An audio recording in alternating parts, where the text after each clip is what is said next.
Hello again, this is Brian D. White from Century Financial with our February 2013 update.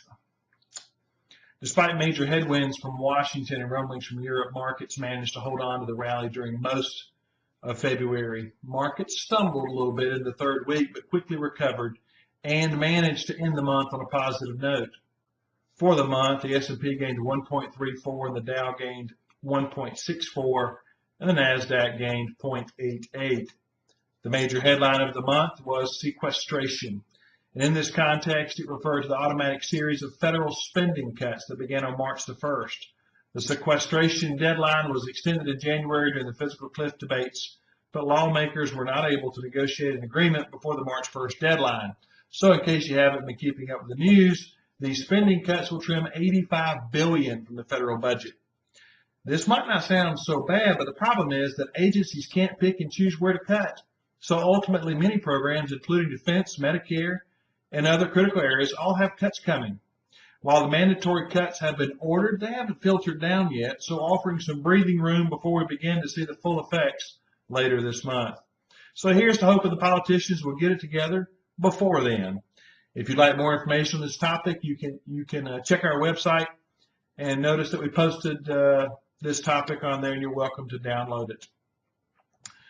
Troubles in Europe drove selling pressure in February as investors grew concerned about continued weakness in the Eurozone economy. After 2 quarters of negative growth, Europe is now technically in a recession. Though this is certainly no surprise to anyone who's been following the issue, in the final weeks of February, Italy's national election results were released and they showed a deadlock. This is a problem since a strong economic leader will be necessary to push through economic reform and deal with Italy's many economic problems, which also affect the rest of Europe. While there is a reason to be concerned about the EU as a whole, it is a major trading partner with the U.S. So Italy's economic problems alone aren't enough to make a real dent in our progress here at home. So in other words, don't let the news out of Italy cause you to alter your investment strategy. On the positive side, we saw the release of some optimistic economic data this month, which overall shows that the U.S. economy is still chugging along. Here are some highlights from that. Number one, consumer confidence is up, despite the 2% payroll tax that hit us in February, meaning that consumers are already adjusting to smaller paychecks. Consumer spending also increased in January, which is especially good news since it is the main engine of the U.S. economy. The housing sector is still booming, with sales of new homes increasing to the highest level since July of 2008. So looking ahead, what do we expect? Well, we expect sequestration to dominate the headlines as government agencies begin hacking away at their budgets and lawmakers continue debating. We're pleased that the markets seem to be shrugging off the news so far, but we won't be surprised to see some turbulence ahead. There's another deadline to take note of this month. On March 27th, the current round of federal funding is due to expire. This means that lawmakers need to resolve the sequestration issue and pass a new round of funding before the federal government has to shut down.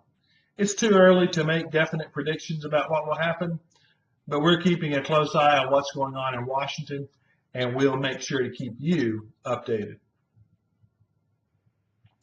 Here are some of the upcoming events at Century Financial, one of which is on April the 18th at Jim's Place Grill in Collierville. I will be holding a seminar entitled Wealth Management 101, an investing course for turbulent times. To register, please go to our website at www.centuryfinancialllc.com and look under the Events tab. Once again, this is Brian D. White with Century Financial signing off for the month of February 2013. If you have any questions about what you've heard in this update, or if you'd like to discuss your personal financial situation, please give me a call. Our number is 901-752-0022, and I'd be happy to talk with you. As a reminder, while we believe the information in this report is reliable, we cannot guarantee its accuracy. The opinions expressed are subject to change without notice and are not intended as investment advice or a solicitation for the purchase or sale of any security. So remember, please consult a financial professional before making any investment decisions.